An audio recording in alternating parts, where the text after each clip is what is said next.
Welcome back to Jason's Pen Journey. Today, I've got a really special video for you. This is an interview that I did with my first ever guest on the channel, my number one pen enabler, my brother, Mark Nassi. So, we're going to go into a long conversation that I had with Mark. We actually edited it down quite a bit to um, keep it a relatively reasonable length of time, but it's still a long-ranging conversation that Mark and I had. We recorded this back on October 20th, so a couple of weeks ago. You could probably tell that the scruff on my face and the clothes are different, so it took me a little while to get through all the editing, but I'm finally getting a chance to put this all together and share this out with everybody.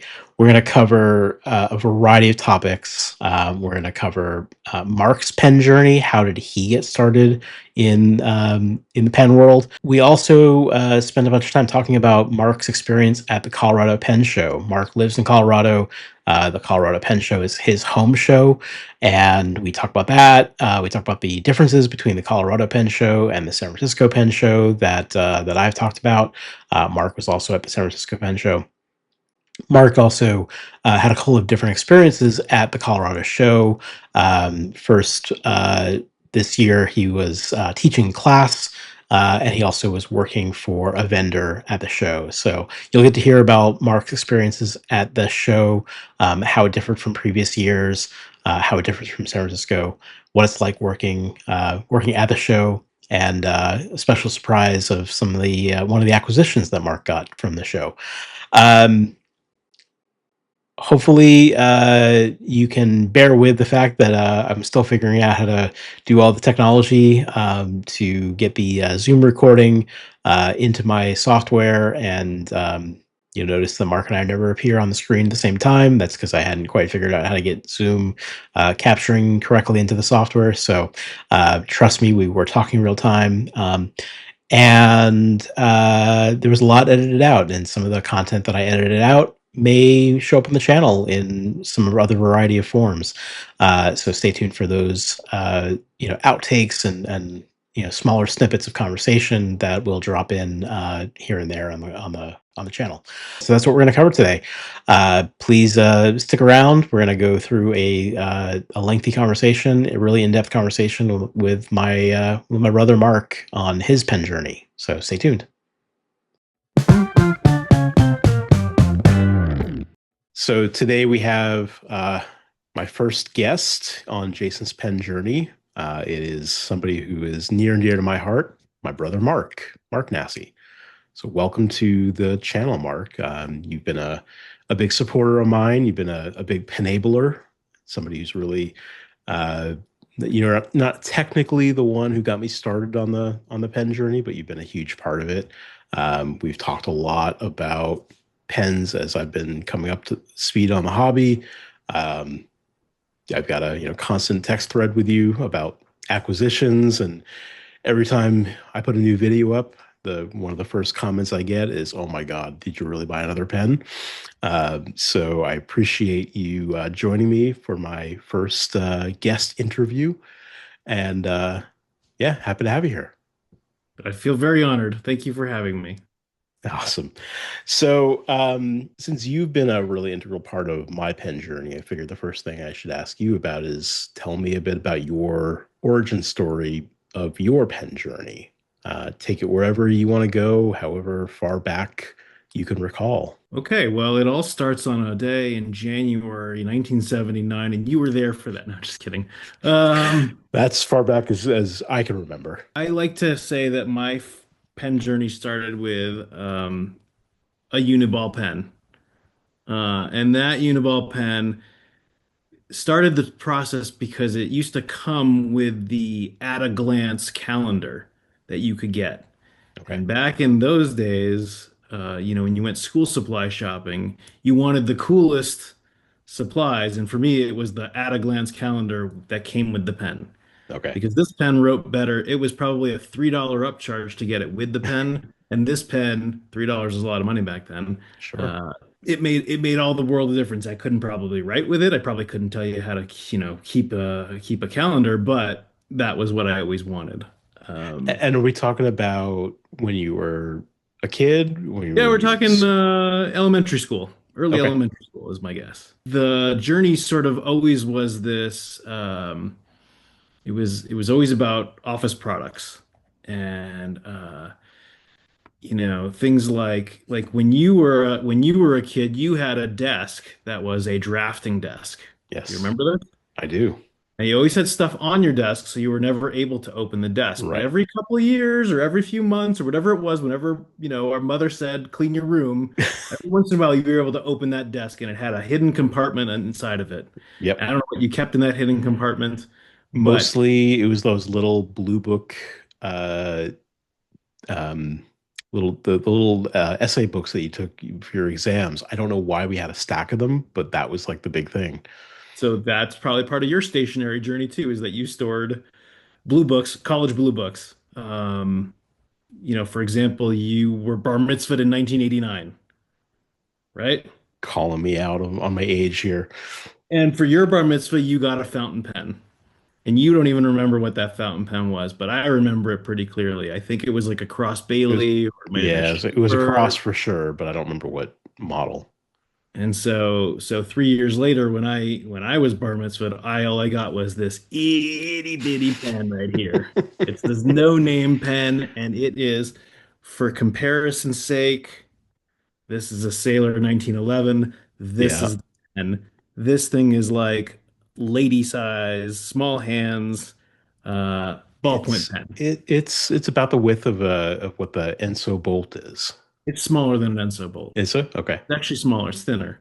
It still writes like a dream, though. I mean, um, 33 yeah, 30 something. years later. Yeah.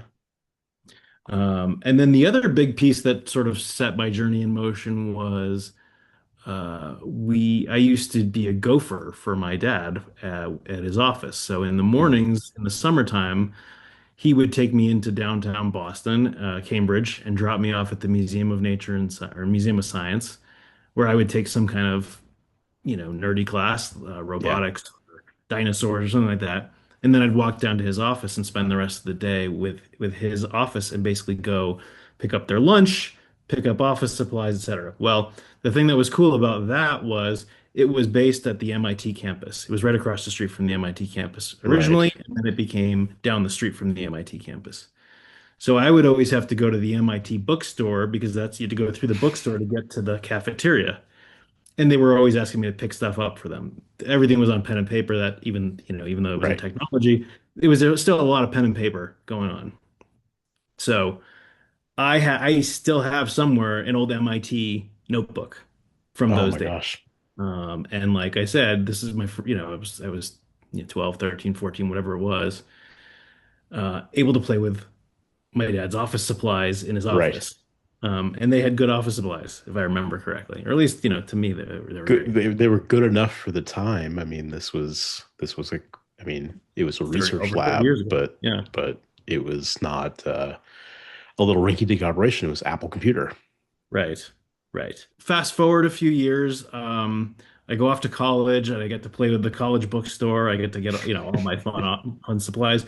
I was a math major, so mechanical pencils were always a big part of Right. it. When I was the summer between my junior and senior year of college, I went and studied abroad. And I did 2 quarters abroad. First quarter was in Rome. And in Rome, one of my professors, his one of the professors, their spouses got ill and had to go home. So they had to pivot really quickly what the curriculum was. And in Okay. both study abroad sessions, there was a journaling component to the classes. Interesting. And like I said, math major, didn't wasn't exactly the most scholarly of students, didn't exactly have a great GPA. So part of the reason I went abroad those 2 times was to raise my GPA. And part of it being independent study and journaling for those things. So I started journaling, and that's actually my first urban sketch, which there was no such thing as urban sketching at the time, Right. was actually in Rome. I was sitting at a park, and I decided to draw what I saw of a little, it was like a gazebo in a lake. And I've seen it in movies a few times now. Oh, Um, really? but I have that picture down in my storage. as my Wow. first urban sketch, and it's terrible, but it's one of those things that I remember the scene very well. I traveled around Europe for a little bit, then I wound up in London, and in London, my I was doing a course on British playwrights. So we didn't do a lot during the day academically. We had some class, whatever, but it was a lot of reading. And then every night we would go see a show. Mhm. And my independent study was on the punk rock scene in London. Oh, okay. So I would go to see a play every night, and then I'd go to a punk rock club, which I'm not a punk rock. Uh, I wasn't a huge fan of punk rock, but I figured, what do you do in London as a, you know, London 21-year-old calling. kid? Yeah. You go check out the scene. So, in order to accomplish all that, I thought, hey, I'm in London, so I'm gonna buy my first fountain pen, Oh, which wow. says, I don't know if you can see it. It is from the University University of London. of Yep. London. So my first fountain pen is this little student pen. It has this weird converter in there, so I can only fill it. I can only syringe fill it. Okay. Uh, but that was my first pen, and also incredibly skinny little pen. Yeah. Wow. You really started out with the tiny guys. Well, I didn't know any better. You didn't know Uh, it. So this would have been what, this was 2000, 2000? the summer of Okay. 2000. And you still have both of those pens, which I is still have both of those pens. crazy. Yeah, One of the things that you have always done better than I have is you're much better at the keepsakes and keeping the things that are important. I try. Maybe some people will call that a klepto. I don't know. Uh, Pack rat. Pack rat. I have a big storage room. I keep things. I keep some things, Yeah. and I love to look through all that ephemera. So, and I have a pretty good memory of where things are, so I can actually go find things very well. Right. Anyway, that was the end of my fountain pen hobby for a long time. I Okay. had a pen. I kept it inked for a little while. It dried out, and I didn't know how to fill it up, and it just sat in a box for a long time. Back home, finished Um, college, Finished college, barely squeaked by college. but you made it. Made it. Then life happened. I moved to Colorado a year after college. Uh, Got married a couple years later. Had my first kid, then my second kid, and went back to school and got my master's degree in master's in accounting. And again, that's a very number-based degree, and I'm sitting there in classrooms and I'm taking notes and I started using nicer ballpoint pens at that point. And I Okay. remember I graduated from my degree, and my father-in-law actually gave me a Mont Blanc ballpoint pen. Oh. Years later, I discovered that that was a knockoff Mont Blanc pen, which is a funny story in itself.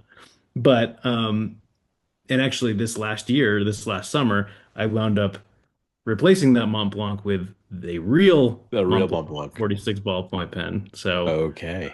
it's the same Now, pen, exact same pen. Would I know the difference? I've had two knockoff Mont Blancs. I don't know that I would know the difference, but now, do you think Walt yeah, no idea. knew? He had no No, idea. no Okay. idea. No idea. And I wouldn't, like I said, I would have never known had I not shown it to somebody and this person said, that's a pretty good knockoff. You said you cannot tell the difference. I probably I don't know that I visually could tell the difference. I can definitely tell the first one I had was a lower quality, Okay. but Waltz was a really good. I mean, for all intents and purposes, it would have been fine. Yeah. Finished the degree, got my CPA, started a new career. Um, and in my early 30s, I had two little kids, and I was not happy. And I couldn't figure out why I wasn't happy.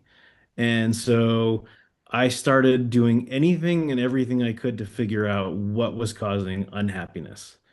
Um, and that leads I think a lot of people, probably a lot of young men, young parents, whatever it is, Mhm. they all go through the same thing. It's whatever it is, you call it whatever you want. It's depression of some sort. Right. Um, It's and a hard time of life. You're transitioning phases of your life, and now Mhm. you're not the single guy anymore. You're not even the newlywed anymore. Now you're the Yeah, dad who's got to go to work and got to be an accountant and work with spreadsheets all day. Right.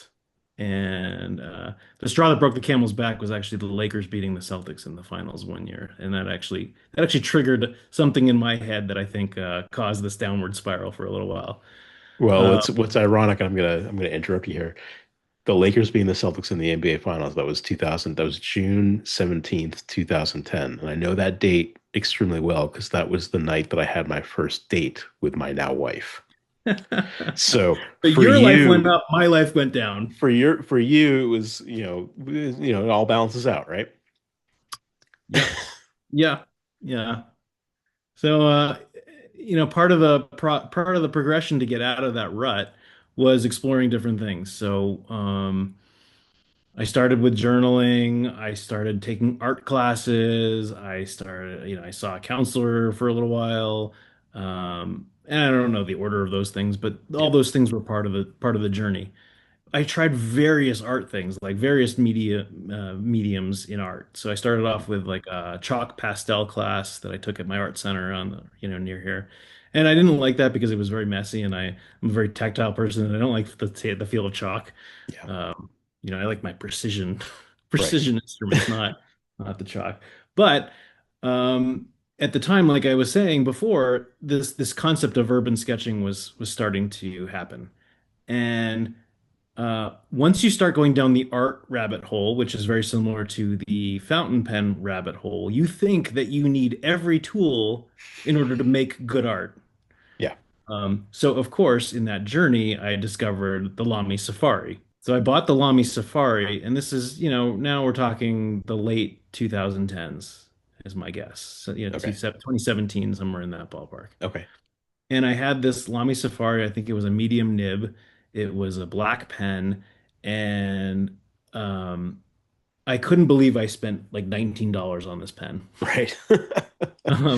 Like, what am I doing? My $3 Uniball pen was great, and actually, Uniballs are great for making art. Um, and I lost that pen at TSA. I was going to the Oh airport. no. I put my bag on the machine, and I must not have zipped it, and the pen fell out of the bag. Oh no. So that Your pen was gone. $19 pen was gone.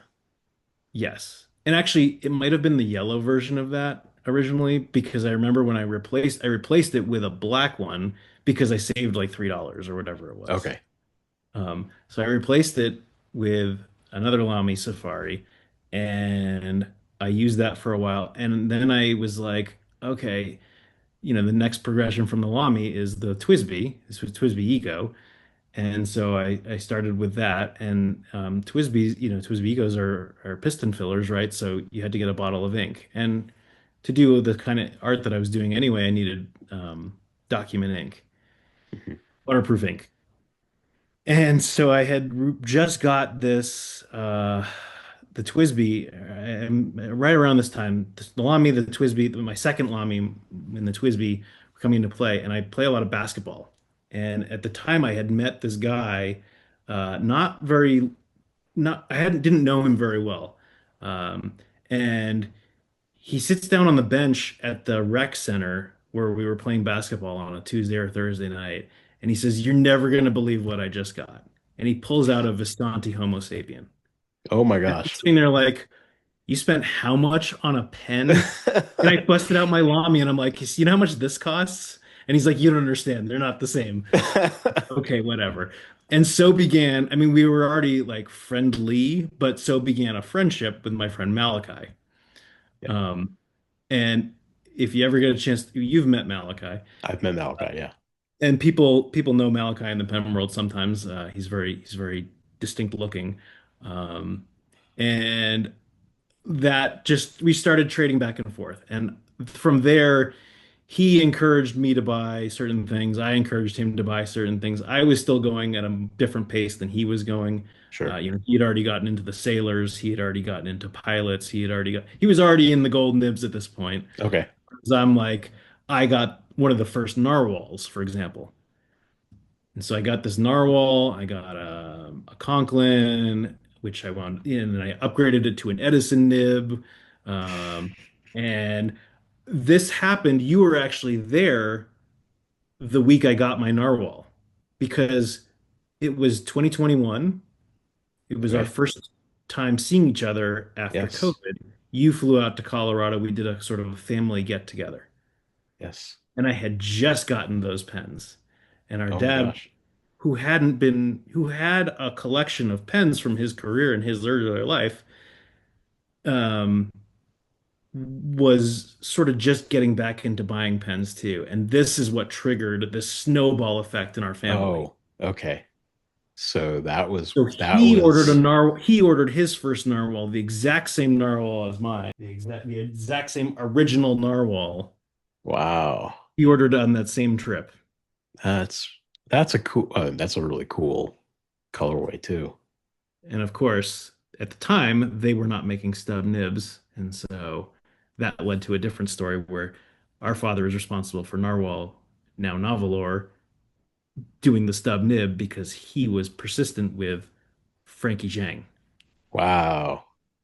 So I'm sure they would have gotten to it at some point, but Sure. Frankie will still tell the story of your dad. He drove, I saw him this weekend. Your dad, he stub nibs and blah, blah, blah. And so for anybody who doesn't know, so Frankie operates Navalor Omas. He He owns just owns Omos USA, I believe. Almost He's USA. part of He Omos. just ran the Empire State Pen Show, which just launched. This was what, 2 weeks ago or so, Mhm. a week ago, week and a half ago. Also, I think co-owns the California Pen Show down in Southern California. So this is a guy. This is a guy who is in the world and is pretty deep in the world. So great job, Dad, getting him to produce a stub nib. Thanks, Dad. Yes, yes, that, and I've now known Frankie for several years, and he's a nice guy. He's a great guy. So you were really ramping up. Dad was getting back into it in a new way. Did you guys know that each other was pursuing Yes, this? Okay. because we goaded each other on. So Okay. he was starting to buy some gin house. He was getting into fountain pen maintenance because he would buy these inexpensive pens, and he is really good at the tuning of them. Yeah. And so he was helping me. He actually helped me tune one of those new pens, and when we were in Walcott, Colorado, Yeah. Out like 3 hours outside of Denver. yeah, way on the western slope. Um, so yes, and then it was just progressively, a back and forth of, and then you throw Malachi into the mix, and the Right. three of, and then um, I think that was the year. That was the first year I went to San Francisco with Malachi. He and I Right. flew out to California to go to the show, and and you wound up having dinner with us one of the Right. nights So and I made I fun of was not us. yeah, I was And not involved at all. And I was like, you guys are a bunch of nerds with your fountain pens. And you and Malachi and Dad went to the show. And then my wife and I took you and Malachi out for dinner. And as I recall, maybe you remember which pen it was, Malachi pulled this expensive pen out of, Jason's like trying to and I'm do trying to, this, yeah, I don't know what and I'm then doing. and then goes like he takes it out and goes like this, and then Yep. he And I think I almost dropped dropped it. it.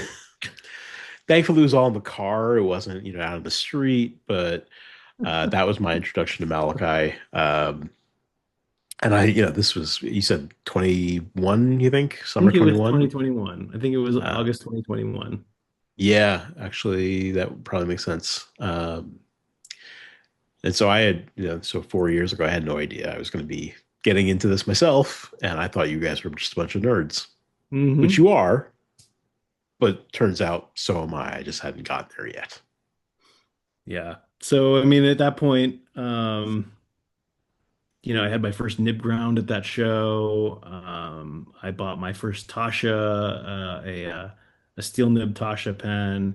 I bought, I don't even remember what else I bought. I bought several things. I learned a very valuable lesson about going to pen shows that show because I learned if you don't go into it with a list, you can wind up spending more money than you were planning on spending. I don't Uh, know anything about that. No, no, no. If you That's not your MO from what I hear. No, no. If anybody doesn't believe me, go check out my four-part series on the San Francisco Pen Show from this past year, where I show you all the crazy things that I bought because I had no idea what I was doing, and I just went crazy. But Um, that show was at an interesting time in the fountain pen world too. I think things have gotten they're similar today, but they were different back then. So after you and I had dinner that night with Malachi, we got back to the hotel and we walked into the hotel and we went to the hotel bar where I sat down at the we sat down. We had just met Brad Dowdy okay, earlier that day. So we sit down with Brad. Across the table from us is David Parker, Fig Boot. okay. Drew So, Brown is at the so table. He had before, just gotten so just for, I'm sure everybody knows who all these people are. Brad Dowdy is the pen he's addict. the pen addict, which he does a website, he does a podcast, his blog, Twitch stream. Um, he's the patron saint of fountain pen nerds these days. Um, you said David David Parker, Fig Parker. Boot, big YouTube presence. Fig Boot on pens, reviews all these. It does these great reviews of pens. He had the King's fountain pen earlier this year after King Charles. Uh, he had the backup pen. Drew Brown, formerly of another company, now Farney's Pens. Um, so all these folks doing pen show after dark. Pen Show After Dark. I mean, then there were a handful of other people also, and we were just sitting around shooting the breeze, talking pens. Got to see what everybody was buying, everybody was using, and Um, there's me, there's Malachi, and we're like, oh my God, these are like famous people, and they're Right. just totally normal, totally nice people, and they're, very accessible, and just, I'm sitting there, I don't remember, like I said, I don't remember what I bought, but I remember being like, look what I got, and it was like this, little pen, and So Lammy uh, All Star. I don't remember what it was, but it was it was quite an experience, and then yeah. Do you remember from that show? You said you got your first nib grind. Do you remember who Yes. ground it and what grind you get?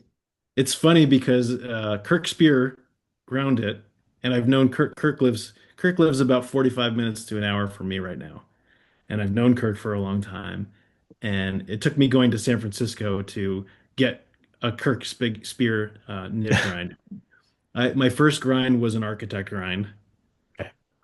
My second grind from Kirk was a reverse architect grind. Okay. So, and Kirk has since done. Kirk built me a Waverly nib a couple years ago. I mean, I've watched Kirk's kids grow up the last few years, and they're Right. now grown ups, and um, they're it's just, it's like I said, the super nice community. So in addition to the San Francisco Pen Show that you've been to a few times, you've also been going to your home pen show, the Colorado Pen Show. Yes, Um, you said you've been there 4 years now. I've been there for yeah 4 years. Okay. So now we're going to enter the Colorado Pen Show segment here. Um, Put on my correspondence hat. put on the correspondence hat. Us about tell us about the Colorado Pen Show this year. We'll cover a lot of ground here, but I want to get a general vibe of the show, how this year compares to previous years, how Colorado compares to San Francisco. Um, how are the crowds this year? Were there any big surprises? Were there any big disappointments? And then we'll talk about like what you were specifically doing at the show this year. By way of reference, Colorado is significantly smaller than the San Francisco Pen Show. Colorado has a different vibe in the sense that Colorado in general is a very welcoming community. Not that San Francisco's not, but it's a much more intimate experience. The think how many people there are a lot of people that volunteer to work at the San Francisco Pen Show. There are probably the same number of people that volunteer to work the Colorado show at a much smaller show. So you Right. actually, the Colorado Pen Posse is, they will take people and show them around. I mean, Wow. you almost get a guide, Okay. um, if you're a newbie. And the other advantage to that is all the vendors are very, I'm sure that all the vendors are sales focused, but they're also very much like, have you done a complete lap before you buy anything? I think that's the sense I get from Colorado. It's not like similar to San Francisco, there's a line that forms to get in. Mhm. It's not the same size line, but there is a line to get in. And if you know what you're going for, there are certain vendors that come to Colorado that have very, very special pens. That I'm not sure how maybe they get them from the other shows. Colorado is one of the later shows in the year, so there are definitely people that are collectors Okay. that will come and they're there for one pen. I mean, that's what they do. Yeah. Uh, so outside of that, there are a lot of the general public is I can't speak for San Francisco because I've never worked San Francisco, but I feel like there's a lot of newbies that come in that just want to be shown things and touch things and it's very, there's a lot more space in that San Francisco, you walk around like this. Right. Colorado, you got plenty of room. It's not the crowd. There's plenty of people that come through, but it's not the same crowds. Yep. So that's how I would It compare and contrast. is so one of the things that um this year was my first year at the San Francisco Pen Show, my first pen show period. So I don't have anything to compare it to. I only know what other people have told me and what I've read other people's, recaps. It seems like the San Francisco Pen Show this year was it obviously had a huge pen presence, but it also had and a rising stationary presence, Mhm. whether it was plotter or all the other, smaller, um, a lot of paper, a lot of stamps and stickers and washi and um, all of the other parts of the hobby that are not the fountain pens and the ink itself, but all the other things around stationery. Um, Yeah. does Colorado have that same kind of diversity? No, it's a different blend. San Francisco is definitely more, like you said, stationery and accessories. San Francisco brings in um, a lot of people from Asia, and some of the makers in San Francisco tend to be there's a lot of woodworking, for example. Mhm. There's a lot of Japanese stationery, washi, like you said. Colorado is I would say generally speaking is more pen focused, um, and more uh, is definitely maker focused. Okay. So, in San Francisco, there's a pilot table. There are these big mass producers. Colorado, none of those. I mean, um, there's Ryan Krusak Pens he's one of the biggest sponsors of the show. Really beautiful maker. Um, Bone Crusher Studios is in James White is based in Colorado Springs. Local, yeah. He's a local guy, super nice guy. This year, Laravel came, Zodiac came. There were people are I think the general vibe, and Penrealm, Kirk Spears company is big too. Tasha came. That's a big brand. That's who I got to work for this week. I don't want to say it's more artistic of a show, but I feel like there is the concentration of small makers is higher in Colorado. Does Colorado have a blend of the modern versus the vintage that San Francisco has? San Francisco had a large presence of vintage sellers as well. Yeah, not as much. There's I shouldn't say that. There are vintage sellers. There are some pretty, the Pelican Man, Joel, what is Joel's? Joel Hamilton, Nick Pang is here. There are the vintage sellers, Mhm. but that's not usually what draws my eye, which at some point that'll probably draw my eye a little bit more. I've learned a lot from them. They take the time to explain things. I've learned a lot about um, lever fillers and how some of Mm, the old brands have worked, and I learned a lot about ebonite from those guys yeah.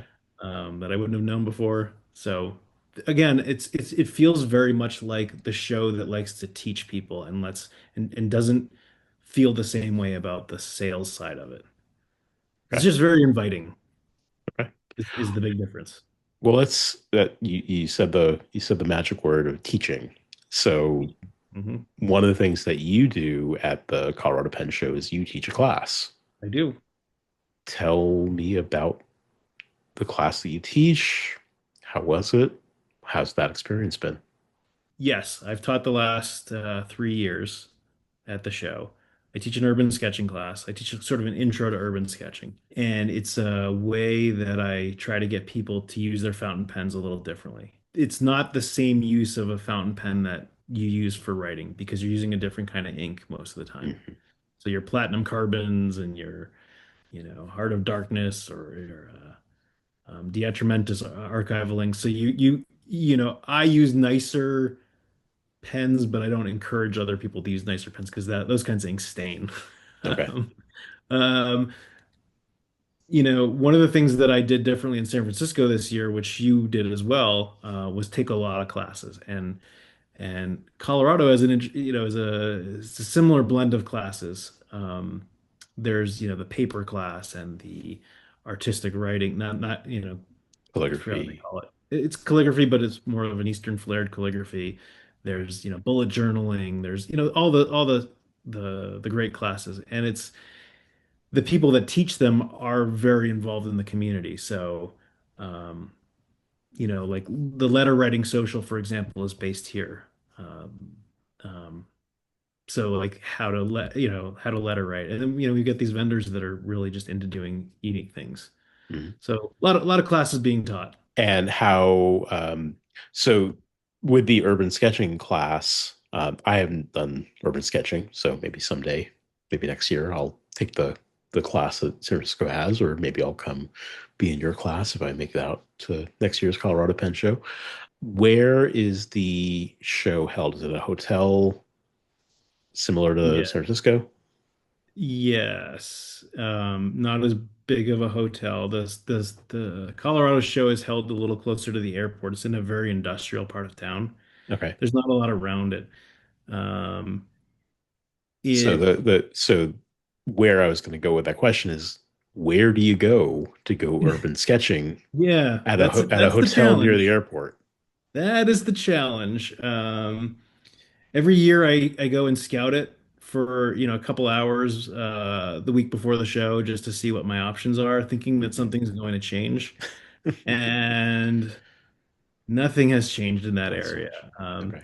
it's funny. So we've done the lobby of the hotel before when the weather gets cold. The other thing is as the show date seems to fluctuate it's within a range of a couple weeks. But this year it was a little later than normal, so you're fighting the daylight differently. Um, so 1 year we did the lobby of the hotel. 1 year we did a vacant I don't know what you like think of The Office, the television show, like a building like that, just Okay. this the plain building that Yeah. was actually vacant that had an old Barca lounger just sitting out in front of it. And I thought that was Okay. just kind of neat. This year we did the Office Depot warehouse loading zones.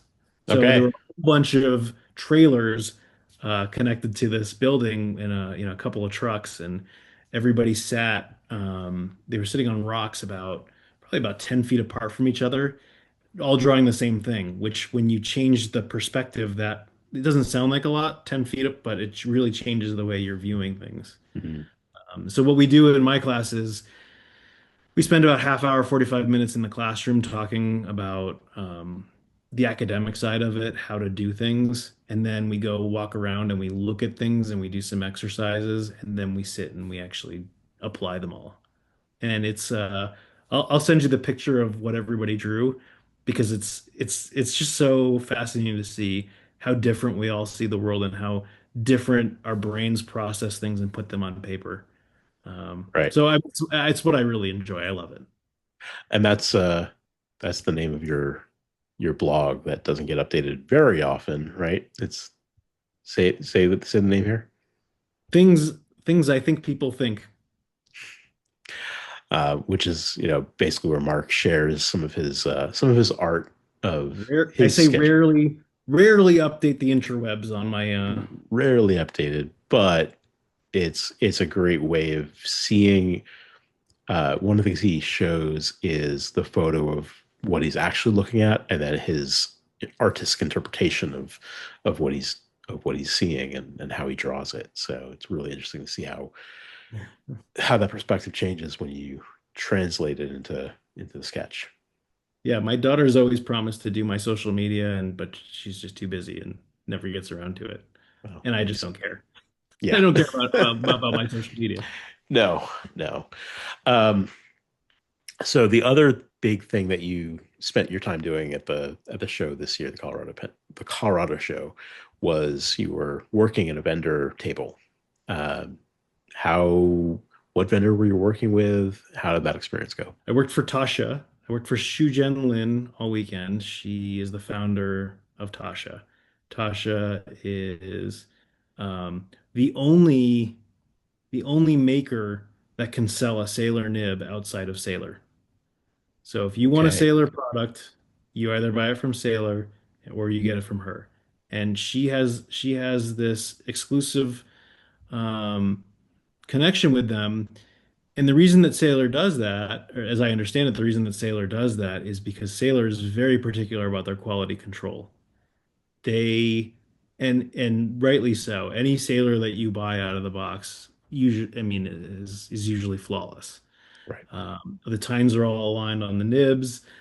Um, their pens are completely disassemblable. I'm sure you were talking about mistakes made recently on one of your posts, and one of the mistakes I've made in the past is you can disassemble a Sailor converter. So if you're filling it up in a bottle of ink, you have to be really careful about which part you're holding the pen. Otherwise, you've disassembled the converter in a bottle of ink. Um, been there, done that. Okay. So Tasha, has been around for 22 or 23 years or so, and they became very famous because they won the Pen of the Year several years ago, and then I think they've won the Pen of the Year twice, and they've been the Wow. runner-up once. So I believe the Winter's Breath was the first time they won the Pen of the Year. And my experience with Tasha was the first San Francisco pen show I went to in the old facility. They had one of the tables that was right at the beginning, right at the entrance to the ballroom. And I remember walking in and the Arthurian legend where you see King Arthur and he sees Excalibur in the rock and the light comes on and Yeah.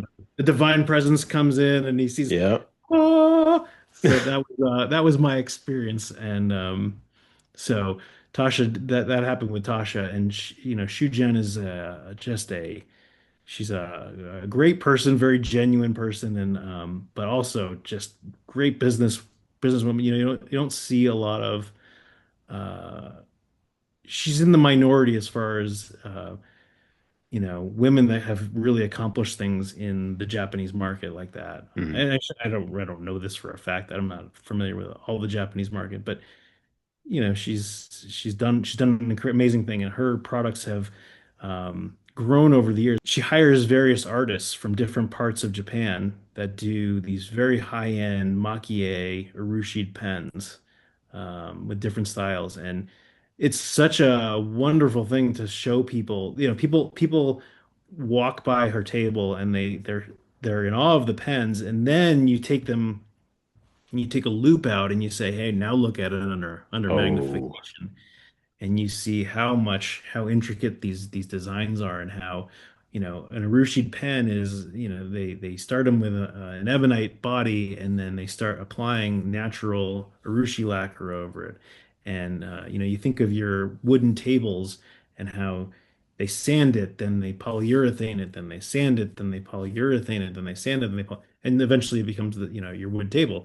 Well, think about doing that only like 20 more times, and in between putting individual flakes of gold dust or Oh my gosh. abalone shell or quail egg or something like that, and taking a pin and like poking holes in those, making Oh imperfections wow. in the urethane, and then putting another couple of dusted layers, and then more. I mean, they are absolute works of art. Some of them, some of the artists will produce two pens a month. I mean, it's Right. uh, the price tag shows for what the product is. They are absolutely beautiful works of art. Yes, you acquired one I this did. year. I did. So, like I said, the first one I had seen of Tasha several years ago. So she did two different versions of the Winter's Breath. One was what she called the Miyabi size, which is the smaller size. She made 80, is either 88 or 89 of those. If you ever see one of those come up for sale, you buy one of those because there will never make another one. It is Right. probably one of the hardest pens to find because nobody would want to sell that. Then she started making it's probably the same time. The other model she made was the Empress model, which is yes, that was my Oh, purchase of the show. Um, so this is the Grail of Grails for me. that is Mark's holy grail. That is It my is holy now grail. his. Yeah, Mark sent me the. He's been doing the countdown for months on this. I didn't think I was going to be able to pull this off, and I was able to do it. And so Yes, thank you, Shujen. I got the gifts of the Wayne's World gif of it will be mine. Oh yes, it will be mine.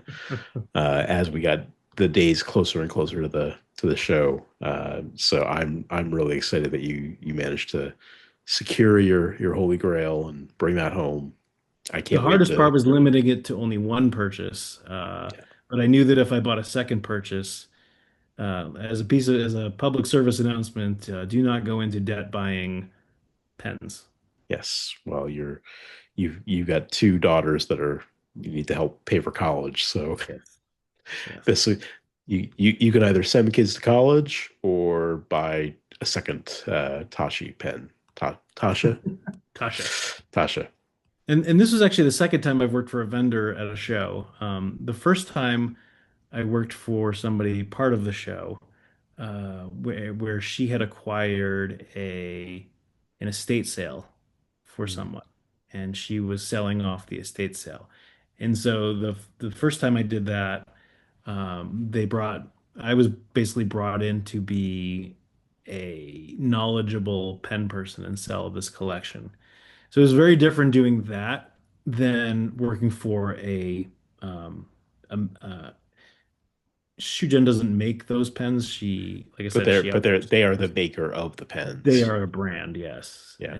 And her some of them are her design, and you can actually see she actually has some that are the progression of no, that's not right. You have to make it this way. No, that's still not right. You have to make it this way. And she'll tell the stories, and it's just a fascinating person to listen to. So definitely talk to her next time you're in San Francisco or anywhere else Yes. here.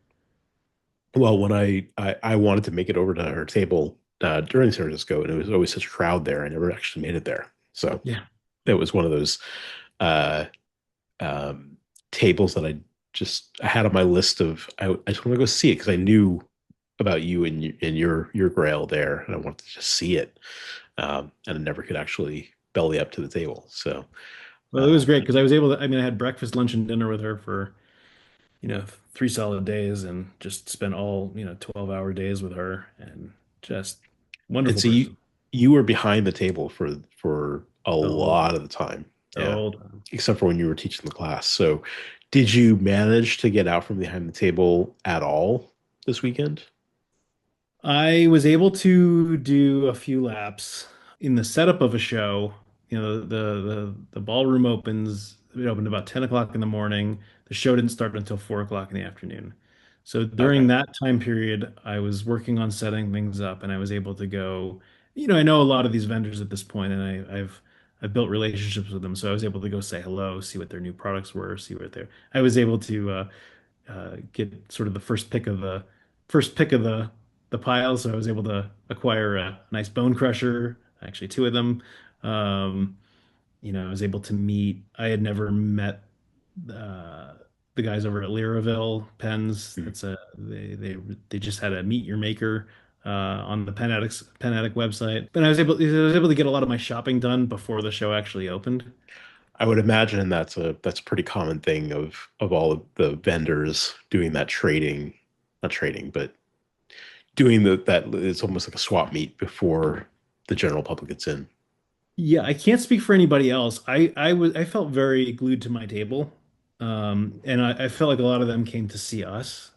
Mm. I was able to do a few quick loops, but I really didn't have the time available to me to go spend at other people's tables. I did, I was in the ballroom at least an hour before every day of the opening, so that's when you're talking to everybody. Zodiac Pens brought the music, so the music's playing, Okay. and just a great group of people. And what's interesting about working the table, and you probably experienced this to some extent. You've seen this probably, but there's no demographic that works. There's no demographic that likes pens. Right. There's everybody's a different color, shape, you name it, it's all present there and Yep. so welcoming. You see people. I remember there was a couple that I saw this weekend that were it was a man and a woman, and they were probably each over 6'4", uh, So easy and easy to spot in the crowd. easy to spot in a crowd. I was definitely looking up to them. Me standing 5'8", um, and when I see people that are taller, I assume they have bigger hands. I assume they want bigger pens, but no, little itty bitty pens, Mm. writing really small, and you just cannot assume that anything with people, and everybody's different. And you get a lot of, when you're talking to beginners, for example, they're like, what should I look for? What should I, and you can tell them all about the quality, you can tell them all about the nibs, you can give them all the information, but at the end of the day, it's like picking a college. You have to feel it. There's something that's in you. Yeah. There's no one pen. Yes, you can say, what's the one pen I would take with me on a stranded on an island, but you'd be like, well, am I stranded on it for a week? Am I stranded on it for a month? Am I stranded on it, Am years? I, Like, am I doing my urban sketching on this deserted island, or am I journaling, or but anyway, I've kept you past a my long time bedtime. here. Yeah. Um, so we'll edit a bunch of this out, but I want to thank you, Mark, for sharing your pen journey in a really kind of far-ranging conversation. And we may bring this up into multiple pieces, multiple chapters, and talk about some different topics. But thank you so much for sharing your experience with me. Congratulations on your new Grail pen. I hope you enjoy it for a lifetime in every way that you hope that it will turn out for you. Well, I thank you for the opportunity here. And I I was telling somebody the other day, I'll throw you on the YouTube, and you start your YouTube videos with a, hey, here's Jason, or something along those lines. And there's been at least one time when I've actually said hey back to you, not realizing that it actually was not a conversation. So it's definitely, for those of you that don't know Jason, you've always been a creative and a wonderful writer, and it's so fun to watch this and see the passion, and uh, it's invigorating for me too. So thank you. Okay. You're welcome. And if anybody else is inspired by this and wants to come in and chat on video for a while, let me know, and maybe we can have another pen journey conversation with some other folks. So thanks everybody for watching, and there'll be more after we cut here to close up. So thanks, Mark. Thank you again, Mark. Really appreciate the conversation. Hopefully everybody enjoyed that, getting to see how Mark and I talk through things and learn a bit more about his pen journey, as well as his experiences at the Colorado Pen Show.